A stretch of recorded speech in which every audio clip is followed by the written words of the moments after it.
It's Closing Time is an engaging and informative conversation between Rent Spree CEO Michael Lucarelli and some of the most accomplished and important voices in the real estate industry. This podcast is brought to you by Rent Spree, the easy-to-use platform that optimizes every aspect of your rental process. Hello, everyone, and welcome to It's Closing Time. I am your host, Michael Lucarelli, the CEO of Rent Spree. And today I'm very excited. We have a little bit of a change today. Instead of one guest, we actually have two special guests here. First, we have Bill Andrews, who's one of the senior members of the sales team at Rent Spree, who's joining me today for this conversation and going to be joining me as well for additional conversations going forward. And our other very, very special guest today is Eben Moran, Vice President of MLS Services at Stellar MLS. Welcome, both of you guys. Super excited to have you. Thanks for having me on this episode and future episodes. Looking forward to it. I've always been a big fan and happy to be a part of it. Yeah, thank you so much for having me too. Hopefully I don't do so bad and you guys decide to have me back at some point. Yeah, no, we're excited to have you. And I thought it would be perfect for, the start of Bill and I kind of co-hosting here. I know we've chatted so many times with you over the years and really excited to have this opportunity to chat more with you, Eben. So thanks for joining us. Yeah, I'm super excited. It's always great to talk to you guys. We always have great conversations. So definitely looking forward to this. Yeah. So I know we're just kind of picking up on just some of the banter that we had right before we started recording, but you were just kind of talking about your background in real estate that really spans the gamut of many different areas. And so I think it would be great to maybe dive in a little bit more to that background, kind of like going back to your first start in real estate. What was that like? And then how did you transition? And I know you've gone through just so much growth into these amazing leadership positions. So would love to hear maybe like, where did it start from those humble beginnings? How has that helped you to get to where you are today? So it's actually kind of a great story. I mean, for me, it's a great story. And it was 20 years ago. 20 years ago in like 3 weeks, the first week in November is when I started getting into real estate, and I was in Atlanta and I kind of fell into it. After college, I kind of floundered a little bit. I worked for my dad for a little bit in Atlanta, but I didn't really have direction. I didn't have a passion for what I was doing. And friends of my parents, they were getting ready to open a brokerage in Kennesaw. And they needed somebody to come in, help run the office. But they said, hey, we want you to get licensed. And I was like, you know what? This is a great opportunity. So I jumped in. I started getting licensed. I was helping to set up the office. And through that process, I fell in love with real estate. Like I went and got licensed. And I was like, oh, this is going to be so easy. All you do is put people in your car, you drive them around, show them a house, and then, you sell it and you're done, Little did I know, back then. But I found my passion. And 20 years later, every day I wake up and I love what I do. I don't consider I have a job. I just love it. So I was an agent in Atlanta for a couple of years. Then the market crashed. And a friend of mine moved to Naples, Florida. And so I went down to help him move, and I started researching the market. And I'm like, if any market's going to bounce back quickly, they were doing about 60% cash deals. I was like, I'll do it for like a year or two, and then I'll go back to Atlanta. So I moved to Naples, and, it was slow going, but, really made great connections, got involved at my local board, grew my business. Then I decided, you know what? I think I want to be a broker. I think I want to take my knowledge from real estate and share it with other agents and grow them, do it the right way, help them grow their business, really be passionate about it. So I moved into the brokerage side. And then I was approached about 8 years ago by the CEO at the Naples Board of Realtors. And he said, hey, I need somebody to come in and run the MLS for me. He's like, you want to take a chance? And at that time, I was like looking for the next thing. I needed to like reinvigorate myself, And so I was like, you know what? Let's do it, And so I got in. Were you like Huh? Were you a technical person before this? Did he know that you were experienced in that? kind of feel? Well, I had some technical background, but I wasn't well versed in like the back end of how real estate works. But I was techie, I was very much into like new products, new things that agents were doing. Like I was like, okay, we need to move forward. Like we need to make this, everything needs to be mobile friendly, needs to be super easy, like click, drop, make it super easy, super, just like super smooth from beginning to end for customers, agents, everything. We just needed to like speed it up. So I jumped in and I knew the front end, and he knew that I didn't know much about like the back end stuff, but I had great people that taught me, like vendors that like took me under the wing, showed me how to do the back end of stuff. And I wanted to just get as deep as I could. So within like 6 months, I'm flying high. I'm like, okay, this is like the greatest thing I've ever done. And I loved it, because I took my front end knowledge of being boots on the ground and brought it to a new perspective to the MLS side and said, hey, well, logically, certain things make sense from a system perspective. It doesn't help agents. And if it's not helping the agents, then it's not helping the consumer. So we really did some fun stuff down there. And then 3.5 years ago, Stellar came calling. They were like, hey, you want to come and be VP of MLS services? And it was really hard to leave what I had, but I knew that I wanted to go to the next level. And coming to Stellar, I mean, can't beat it. Third largest MLS in the country, but I think one of the leading MLSs in the industry. And so I was really excited about it. And, that's kind of been my journey, like super quick, long, but super quick at the same time. Like it's been 20 years and I wake up again every day invigorated for the next step. What's coming next? What are we going to do next? That really makes true sense. Not shiny object syndrome, but does this help our customers? And then that helps the consumers. Makes sense. Do you miss the area? Do you miss Naples versus Orlando? I do, but I have a lot of friends, so I get down there. But I do love Orlando. I actually fell in love with it. So I do like living here. I do miss it. I miss the people. But I still get to interact with them. This industry, as big as it is, it's small. And there's just, we still cooperate, we talk, share ideas, share thoughts on different things. And so it's great, but I definitely love being here. But yeah, there's certain things I miss. And Small town versus big town. So I'm not going to completely hijack this, but there's the trade-off. There's the beautiful beaches in in Naples, versus in Orlando, you get the theme parks, you get a Harry Potter world.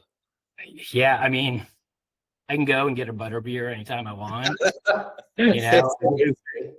I get to take my wand, yeah, it's kind of fun. I mean, it's fun. There's a lot to do here. So yeah, it is a trade-off, but yeah, it's a 3-hour drive. Yeah. And I think the important part that you mentioned too is just having that background of kind of just working within the industry, working as an agent, working, like seeing exactly what people were doing on day to day. I think that's really important. One of the things that I did when I was starting Rent Spree is I also made a point to get my agent license. I never became a broker, but I was hanging my license at a local Remax. And I did that for a really long time. And I didn't really transact much, but I would watch what agents did and just sit with them and just shadow them. And that was just so invaluable. And now, like, it's hard to make sure that people have that connection, especially if they come from out of the industry and they're working here. I think it's important to give them that like minimum requisite, like, hey, at least know what's going on. And you think you mentioned a couple of things about like having people shadow for, some period of time. But is there something that you do now at Stellar to make sure that people have that background, or they can gain the understanding by actually connecting with real agents and brokers out there? So we have a lot of different councils where we have like a broker council, commercial council, and we have what we call the MLS advisory, where it's agents from all of our associations that own us, and they come in, and we like to have our team be able to listen in on that. They can also connect. And anytime like they have an issue or something and they come and talk to us, we always say, okay, put yourself in the agent's shoes, And when we're onboarding our team members, we always say, I always stress with them, like, when they call in and they're upset, or something's not working and they're frustrated, I said, what you got to remember about our agents, I call them customers, but what you have to remember about agents is they wake up unemployed every single day. So if they're not able to log in, they're not able to make money. They're not able to do the things that they need to do to make the money. And that resonates with our team members, because they're like, I never thought about that, And so they try to have a lot more, they try to give our customers more grace. They try to be a lot more understanding with them, work through it. They understand the frustration. We actually have an amazing team. So we try to do that. I would love if we could put all of our team members in a car with buyer's agents for 2 weeks, and then 2 weeks with the listing agents, just so they see it, because it's so vastly different when you're in it versus than when you think you know what's going on, but when you've actually done it or you see it happening, it's so vastly different. And you're like, it's eye-opening. And so we just try to tell them, like, hey, this is why they're getting frustrated. This is why they're upset, and they see it. And so they start to put themselves in the, the customer's shoes and go, okay, if I needed to put food on the table for my family today and I couldn't log in to send the listing to hopefully get the deal, yeah, I'd be upset and frustrated too, Also at different conventions, expos, events in Florida, Stellar has a huge presence. You guys always have a impressive booth. Your swag is the best, the backpacks and things like that you guys give out. But one thing that always impresses me is your technical team is always behind the booth, speaking with real agents and brokers, like thousands throughout the course of these few day, expos. And I'm sure that comes with a lot of, hearing different complaints and praises from existing and would-be subscribers. So that's something I've always kind of been impressed with, is you guys have your full team behind the booth there, and someone who, is behind the booth quite often at these expos. I know how tough it can be. I know that your team and yourself, you guys probably aren't used to that much face time with the agents and the brokers, but it's noticed for sure. Yeah, and our team actually loves it. We actually have, they vie for spots to go because they get to meet people. And a lot of times, we have, you have repeat customers that call in a lot, or with our training, we always have our training team there. So there's people that go to the classes and they get to meet them. A lot of times virtually they're doing the class, but they get to meet them in person. But our frontline team in support, they vie for the spots because they love going and actually having that face-to-face interaction with the customers. And it's great. Yeah, we do go through a lot to make sure that they have that technical knowledge, that they do understand all of our products.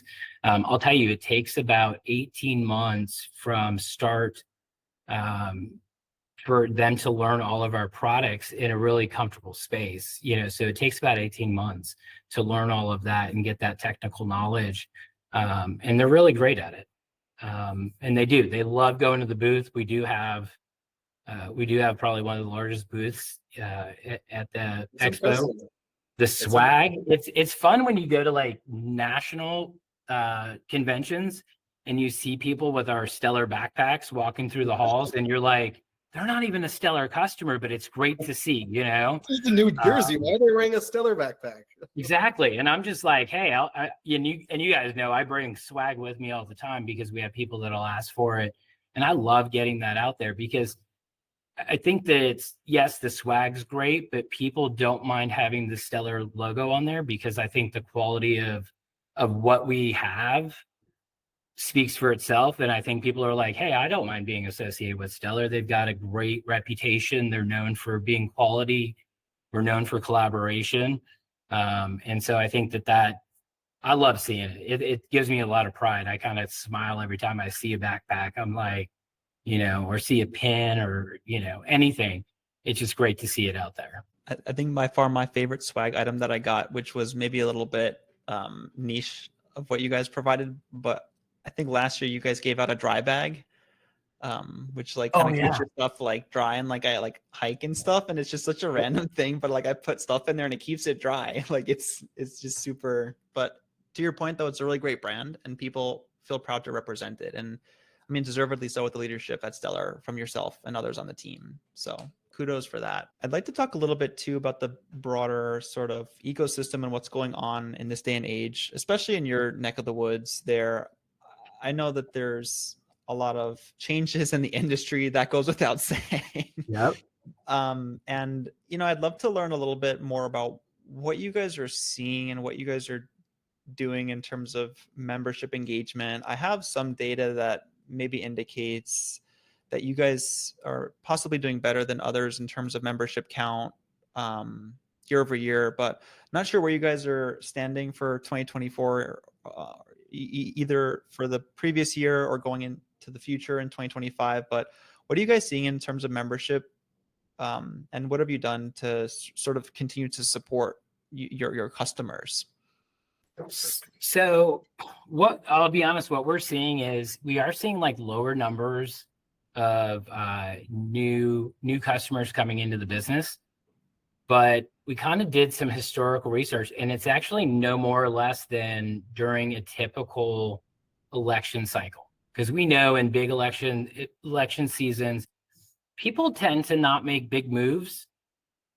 You know, it's just this uneasiness. Doesn't matter, you know, who wins or who loses. There's just this anxiety for the whole year, right? We all kind of feel it, and you see it in many different sectors. You see it in the financial sector. Housing market always slows up a little bit.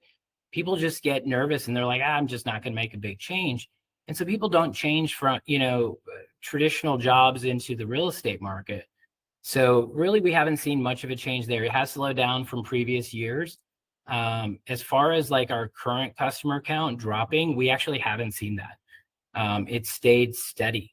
I'll tell you, with the NAR settlement changes, we were kind of concerned. I think everybody was, that we were going to see this massive drop off, right? All of a sudden, you're going to see this mass exodus from the industry.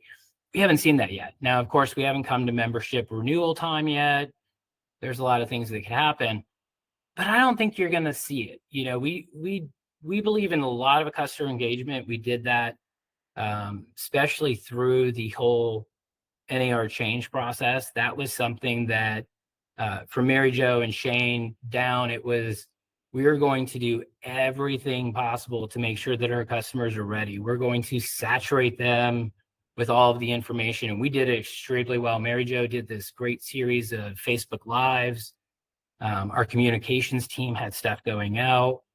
Our internal teams got the MLS system and everything ready for it. I don't think we could have done more. I've heard from several people in the industry that said they felt Stellar did it best. I'm not saying that. I mean, I am saying that, but I'm not saying that. I think that a lot of people did it really well, but I feel like we did a really good job. We had road shows. We had our trainers, our business development team were out there. We were going door to door if we needed to, if brokers called and did it. We basically did everything we could to try and reach out and touch all of our customers and inform them of what the change was. And while it was a big change, we look now and it's like, didn't stop business. You know, it did change the way the business is done a little bit. But, you know, we're feeling good about what's coming. You know, we don't think that we're going to see this mass exodus. I think because we do communicate a lot, and we communicate in multiple different mediums to meet as many of our customers as possible.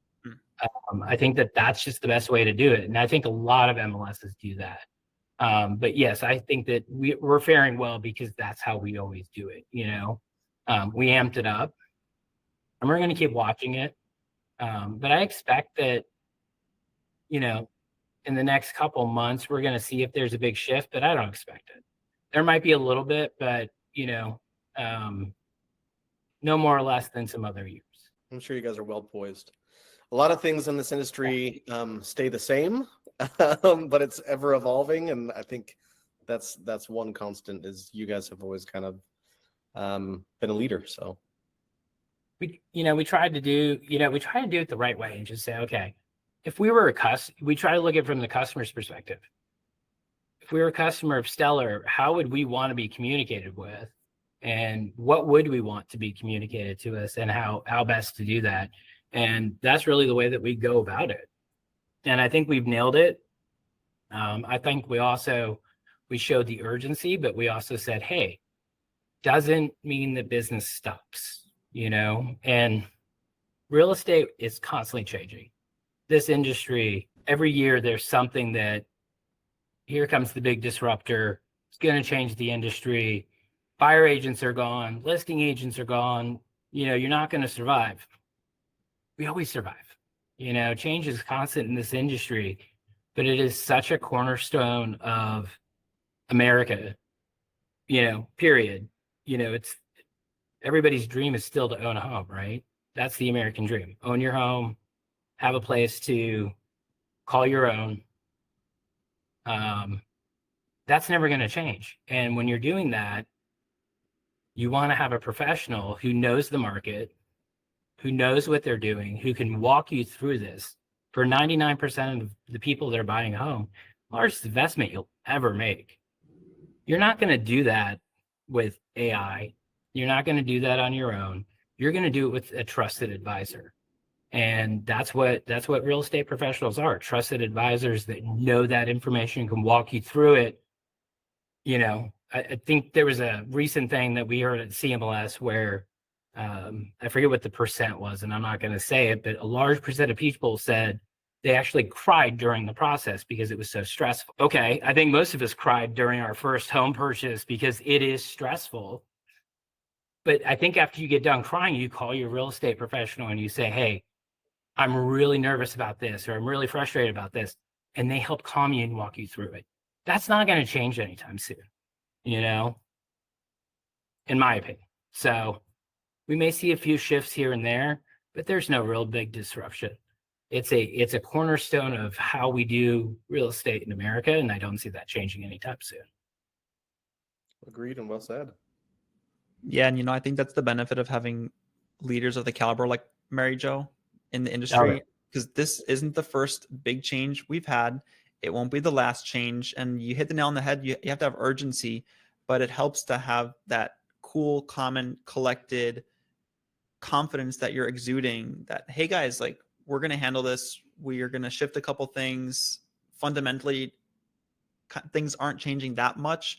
Here are the changes that we're going to make, and we're going to get through this. And I think there are like a number of people like Mary Jo that we're all lucky to have in the industry that can guide us through that. So I think that's a huge thing. And definitely, I'm sure that was, one of the reasons of value that you guys provided at Stellar for your customers.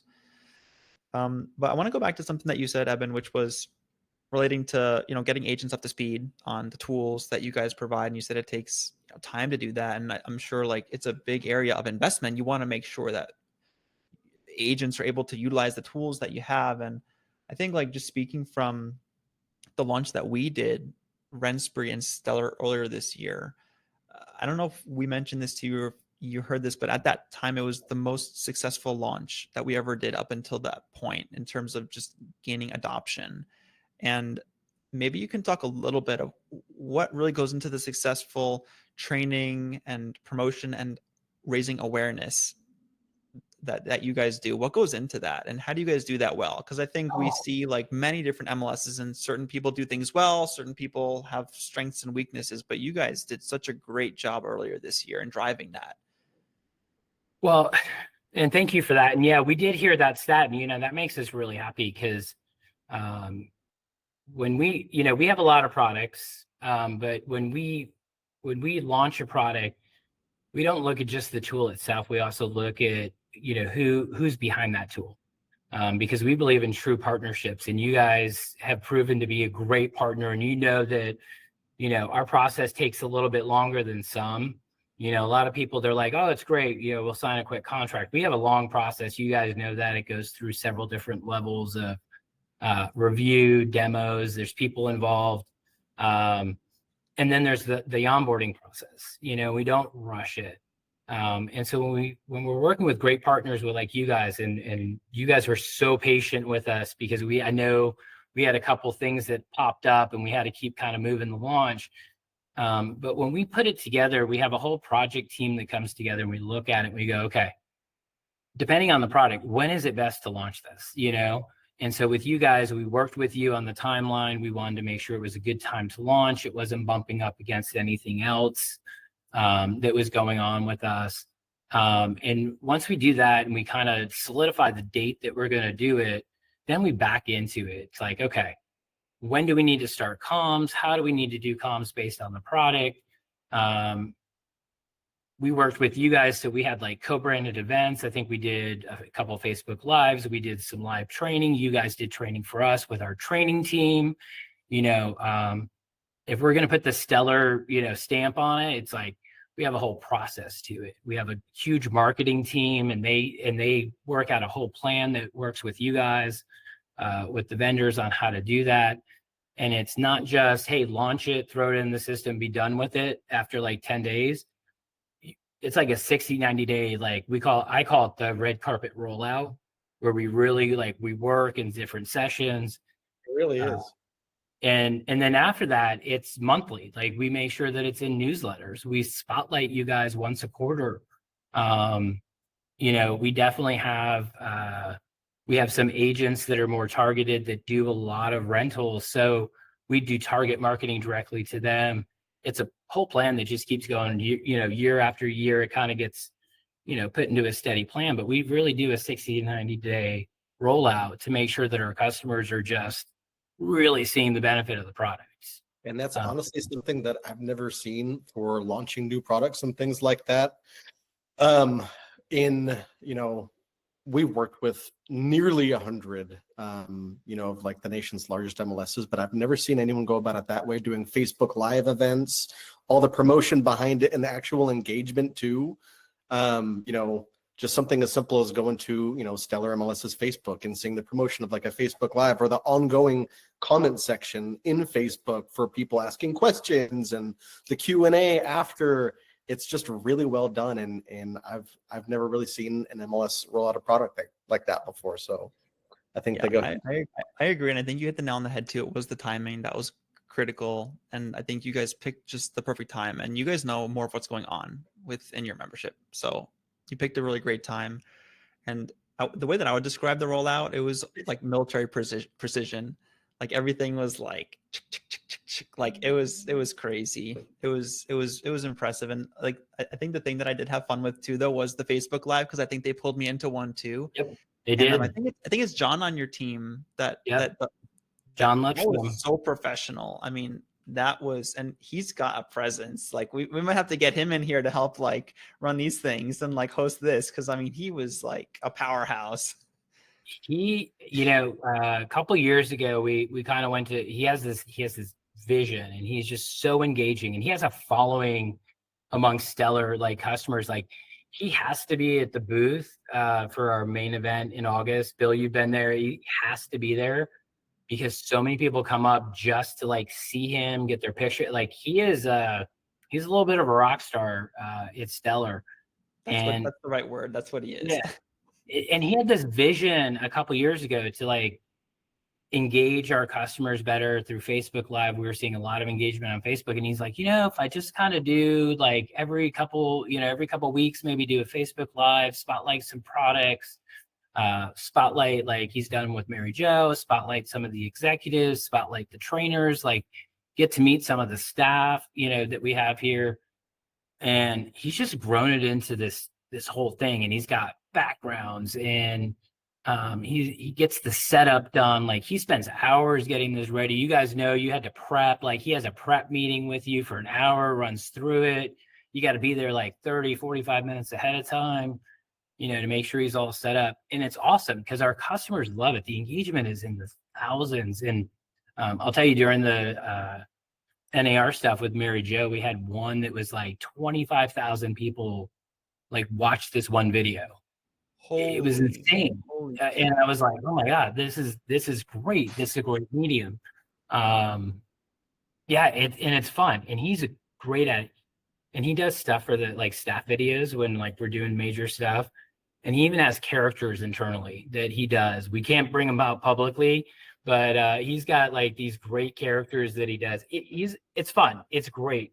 And we enjoy it, and we enjoy John. And yeah, we try to make it fun too. There's so much stuff going on, and we're like, Facebook Live seems to be where we can have a little bit more fun with it, and show off a little bit more of the fun side of these products. And like having you guys on there, it shows off a little bit different side, and the people behind the product, right? Like that's important. Like I don't think a lot of people know or get to know our partners, like you guys, but that's what we're trying to do with that, or we have you guys at the booth, or you've come down and done events for us. And that's the kind of engagement that we want with our partnerships. And they get to meet and see who's behind the actual product.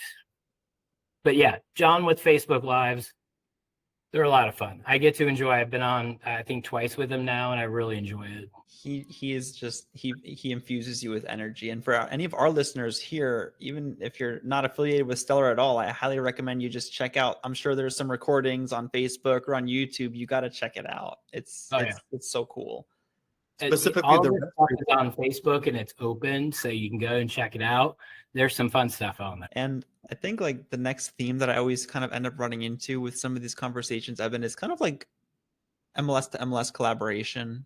And I know there's so many amazing initiatives out there that create this really important collaboration between MLSs that just help move everything forward. And I know there's a number of sort of initiatives that Stellar works on.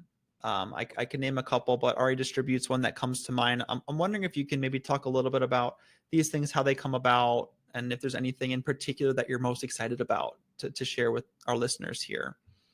So the collaboration, happens through a lot of these conversations through the industry. It's the relationships. Everything in this industry is relationship based, right? That's where it starts. And people move throughout the industry, so you're going to see them constantly popping up. And so it's important to have those collaborative efforts. Every MLS has their thing where they're like, okay, I'm going to do this year, so I'm going to be super quiet about it. But 99% of the time, you're sharing information back and forth. You brought up RE Distribute. That's MLS is coming together and saying, hey, we want to control our data more than we do now, especially to third-party, non-MLS related industry vendors. And so that's been a really good collaborative effort. It's going to take a couple years to really get that where everybody's involved, but it's been a huge benefit. And we're starting to see like the data that's out there is getting cleaner. It's getting better because we've started to control it. It's started to get tighter, right? And it's more about controlling that industry. And that's kind of what the collaboration comes to. How can we come together to make the industry better overall? We also have MLS Grid, which is the distribution platform, where there's a lot of MLSs that came together and said, hey, we want to control how this distribution happens within the industry. We want to control the standards. We want to make sure it's done the way that we want it done. So we do that. You also see data shares. There's a lot of data shares that are happening. We've got several that we've already done with integrations. But I think what I'm most excited about is that, as an industry, we all come together and talk about stuff. How can we help one another? What are your struggles? And you find out, okay, we all have the same struggles. So you're like, okay, maybe we can find a solution to it, or at least you have somebody to share it with, especially right now. There's a lot of change. There's a lot of angst. And so coming together and being able to sit at a table with, people would say, oh, they're my competitor. No, they're my colleague, and I want to sit and talk to them and work through stuff, come up with great ideas. Sometimes you come up with great ideas and you start sharing. And that's how great things are born, like RE Distribute and MLS Grid. So moving on, we want to give you an opportunity to spotlight another vendor in the space who you have worked with, who you think is really doing it right. What I mean, hey, it could be someone that you guys have worked with for years. It could be like a new up and coming vendor. Is there something that you're excited about, or just someone that you're really impressed with? So there's a couple, and like, I don't want to get in trouble because there's so many good, because we do believe in partnerships here at Stellar. So like when we're working with a vendor, so I don't want to offend anybody, but I'm going to name two. One being Justin Lundy. And I have to say, like, Justin Lundy with Finding Homes, it's an amazing tool. But it's so pure where it started from.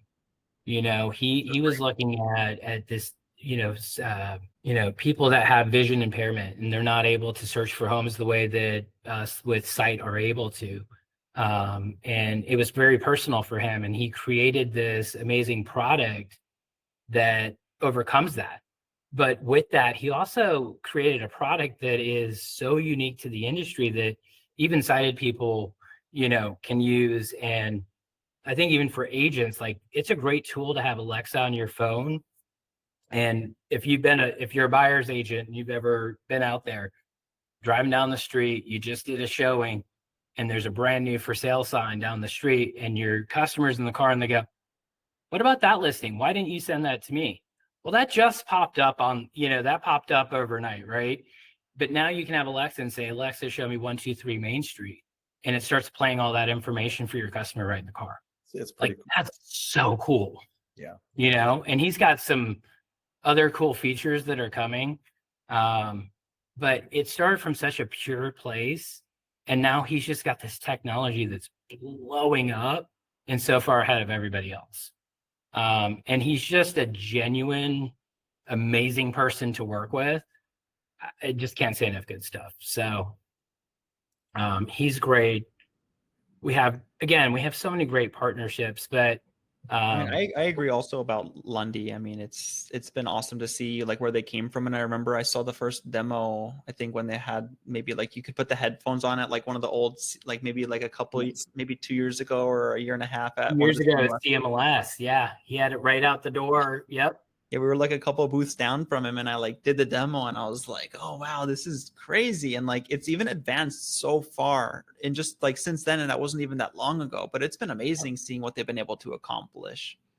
He just launched like native language search, which I don't know if you guys have seen it, but so I got to see a little bit of a preface last year from it and I went extreme. He's like, be really extreme with it. And I was like, I want a acreage property in Atlanta, Georgia, where I can have, like dart, like a dart range in the backyard, or an archery range in the backyard.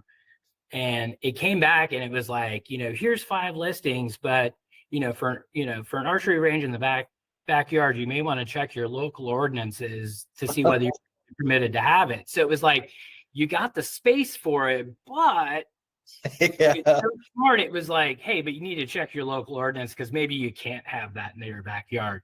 And I was like, that is so cool. Like, I can sit there and talk to it normally, like how I normally would say to somebody or my agent what I'm looking for. And it's actually returning results, but also putting an asterisk next to the search and saying, yeah, there might be some things about this that you can't have, It's really cool stuff.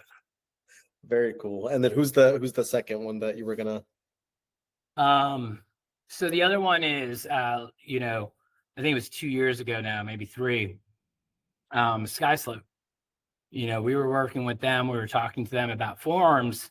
And Shane Fairley, our chief operating officer, and I were having breakfast with them in San Diego. And we started talking about like Offer Manager and how we were like, there's some great Offer Manager products out there, but we felt that there was kind of some roadblocks to it, And so we started talking to them about it. And by the time we walked out of there, we kind of had an outline of a partnership between the two of us to build this ultimate, what we call like this ultimate offer management software. And so we spent the next year working and building with them. And I absolutely love it. I think it's a great product. Our customers love it.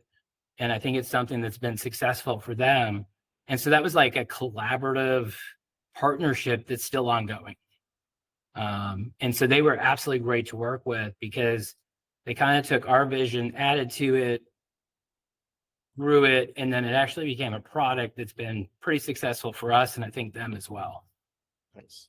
We have a separate partnership with Skyslope, and it's been great working with that whole team. We just had a meeting before we jumped on here to go over numbers and different changes and tweaks that we're making, and it's up and it's running. Yeah, I Awesome. think they have a great team, and I've heard great things about Offer Manager too. I haven't seen it yet, though. I think I have to find time to check it out. Maybe at Reso next week we can. Yeah. I'll sit down and show it to you. I'm Yeah. like really impressed with it, and they keep building on it. Yeah, and again, you know, Justin Lundy as well, but also the guys at Skyslope, you know, agents. They were all, you know, they've all been agents, and that's kind of how this stuff works. So it's nice to see like people that have done boots on the ground growing into products. So, well, hey, moving to meet in the middle. Would the two of you guys want to do this? You want to do this one, Mike? So this is kind of a fun little segment that we do. So it's 2 questions. So if you just give a quick, like, rapid fire answer, whatever first comes to mind, right? okay. So number 1, your wild prediction for real estate for the rest of this year and moving into 2025.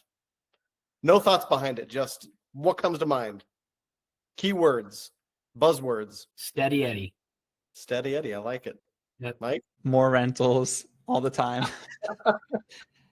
I mean, that's just the thing, right? Rentals just keep growing no matter what. So, I mean, that's a pretty safe prediction for me. I know, like, we talk a lot about affordability, and obviously, like you mentioned earlier, Eben, right? Like, people want to buy a home, and that was my goal. That's everyone's goal.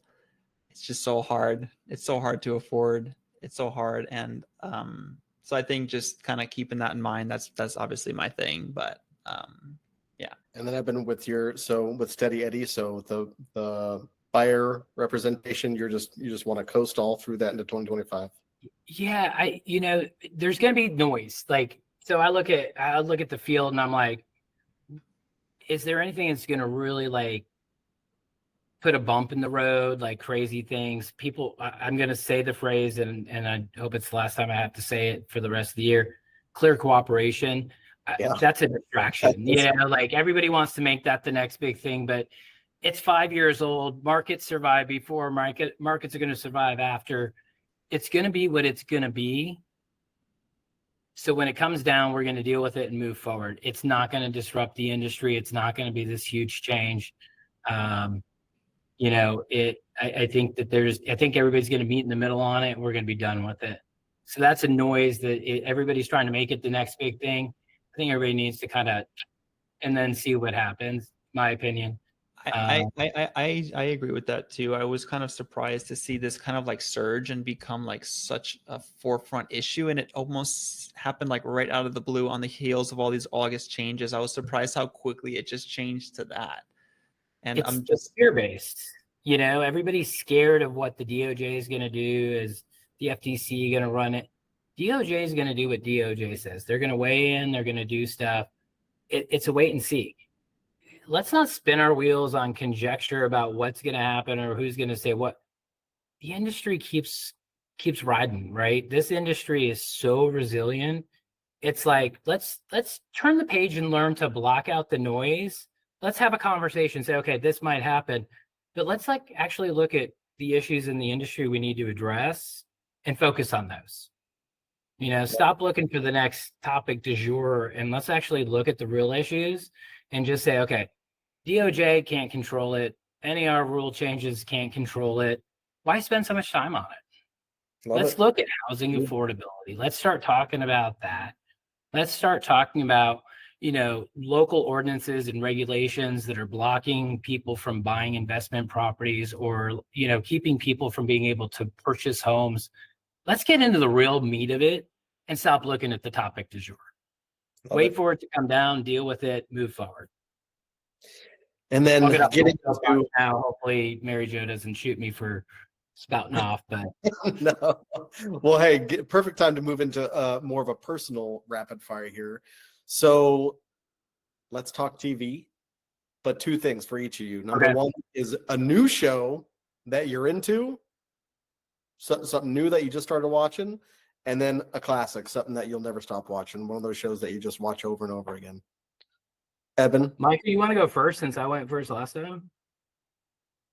I'm happy to go first, though, if you want me to. I think I already know one of your answers, Eben, but let's see if I'm You're right. pretty much, yeah, you know exactly where I'm going on that I one. think I already, let's see. I mean, for me, probably classics that I could just keep watching over and over again. I probably have to go with Seinfeld. Of course. Maybe either Seinfeld or like an Always Sunny in Philadelphia type of thing. I just, Seinfeld being so popular on the East Coast and just that New York kind of sense of humor, which is where I'm from. So that's probably my classic for me. Love it. And then maybe something more recent. I mean, we've always talked about this, but I've been watching some of those like Alone reality shows where they send people into the wilderness and see who can survive out there. So just kind of like getting into the outdoors and kind of, unplugging a little bit. Those are always fun to watch as well. Eben? All right. So a classic, it's a newer classic, but it is something that I religiously watch like every week, and that's Schitt's Creek. Like that show, yeah, you knew it. It's like there's so many great shows that I'll watch, but like that show just it's feel good, right? There's a little bit of drama, but really it's just like it makes you laugh. It takes you to a place where there's like it doesn't cause angst. It just oh my god, so funny. The one-liners, it's a lifestyle to me. Like Schitt's Creek is a lifestyle. I absolutely love it. It's my happy place. I'll be honest with you. So, so on one-liners, I've seen a few episodes of the show. I've never seen it like from start to finish, but I know all the one-liners. That's how much of a hit it is. I know a lot of one-liners from that show. And then what about new? So it's a show I recently got into and didn't think I was going to like it, but I actually kind of fell in love with it. It's called Agatha All Along. It's on Disney Plus, and it's based on I'm going to get this right. It's wrong. It's like the Marvel world, and it's kind of it's like a it's the follow-up to WandaVision. And I never watched WandaVision, although now I've gone back and watched it, but I'd never watched it before. It's just so well written, and there's so many good characters in it. I mean, Patti LuPone alone, but like, it's just such a great show, and there's so many twists and turns. So, like, right when I think I've got something figured out, there's a little twist to it. I'm like, oh, so I like that. And so it's just, it's got some dark elements to it, but it's kind of funny and witty. So I don't know, it's something new, and so like. It's going now, and so like every Wednesday at 9:00, I'm actually like sitting there waiting for it to come live stream so that I can like jump on and watch it. Nice. I don't think I've done that since I was probably in my early 20s, where I was like, oh my god, I got to be home, And it used to be like Seinfeld and Friends. You used to go and be like, okay, I got to watch it now. That's kind of where I am with this show. So yeah, it's been exciting. All right, Bill, let's hear your answers now. Oh, I wasn't prepared. Yeah. I was not prepared. Back on you. You know what? I would definitely say, for some reason, it's just a comfort show of mine. Malcolm in the Middle. Oh yeah, that was a funny show. It's just hilarious. It's a comfort show. I can have it playing in the background. I mean, they're all the obvious answers, like The Office. I love It's Always Sunny and stuff like that. But Malcolm in the Middle is a solid choice for just a comfort show. The nostalgia. Yeah. And then you know what? I don't have any new favorite shows. Last night I started watching. There's the Menendez brothers. I saw that. That's a dark turn, Bill. That's a dark turn. Dark turn. I got through 2 episodes. It seems pretty good, but it's pretty dark. Appropriate. It's October. A little dark, and spooky, but it's pretty. I might good go for Agatha Vision instead. You just crossed the two: WandaVision and Agatha All Along. Oh. Yep. How dare you? That's right. That's right. Well, I think maybe just the last thing. I know we're a little bit over here, but I think like just wanted to talk a little bit because we're talking, with some mention of affordability in the rental market too. And I know like we're all aligned of kind of the path toward homeownership, and obviously like one of the key things that we're really working to provide is not only streamlining the rental process, but really making that path from renting to home ownership much more seamless and easy for folks. So I'm just wondering, Eben, like for you, if you can talk a little bit about what you're seeing in the rental market in general within your footprint, and kind of like any outlooks there that you're able to share before we wrap up today. So, obviously over the last couple of years, we've seen a huge increase in the rental market, which is great because we were really short on inventory for a long time. And now it's expanded. So that's giving people what I call their first entry into kind of being able to get into their own space, especially the younger generation. They've been at home a lot longer than previously up to this. So now they're getting out and they're being able to do it. We're starting to see prices stabilize a little bit because we had a big surge. Like, 2021, I think, was kind of a benchmark because towards the end of 2021, you kind of saw like an 18% jump in rental prices. And now we're starting to see that come down a little bit and level off simply because the market's become, I think, more steady and there's more people. We're starting to see more people buy investment property. We've actually just kind of a circle that I have of like rental agents. They're starting to see people who were first-time home buyers 2 years ago that are going, you know what? Let's figure out how to buy a second property and use it as a rental. And they're using tools from Stellar because the agents are going, hey, you might want to use this. Rent Spree, since you guys came into the space, has been a huge boost. We've gotten really positive feedback. By the way, this was not a paid advertisement, but we've gotten great feedback about your product and how they're using it, and they're having their homeowners use it. So we're starting to see, obviously an increase in rentals, but we're starting to see an increase of independent owners buying second, third properties to rent. Which is amazing. And that's what we've wanted to see for a long time. And that's what we're starting to see more of. So the corporations and stuff like that, you're not seeing as many of those. You're starting to see more of the independent, what I call independent owners, buying more property and turning it around and making it an investment. They refer to them as mom and pop landlords. Mom and pop. I love that. Mom and pop landlords. And so we're seeing that grow in our marketplace, which is fantastic. That's awesome, and definitely no paid promotion here, but definitely owe you a drink next week in general for just hopping on with us today. And I think that's what we have, Eben. Thank you so much for joining. It's closing time, and also thanks to Bill for hopping on here, and great questions in general. I had fun. Looking forward to the next one. And thanks, Eben. Thanks for joining us. Thanks for having me on. I've really enjoyed this. So, if you guys ever want me back on, I'll be happy to join. I'll take you up on that, and it's recorded, so we got it on the record. So on that note, for all of our listeners, this has been another episode of It's Closing Time with Rent Spree. I hope you all have enjoyed this conversation. As a reminder, visit our website, rentspree.com, to learn more about our services. Also, don't forget to like and subscribe this and give a rating to it. Check out Stellar MLS and all the amazing things that they're doing. Hope everyone has a great day.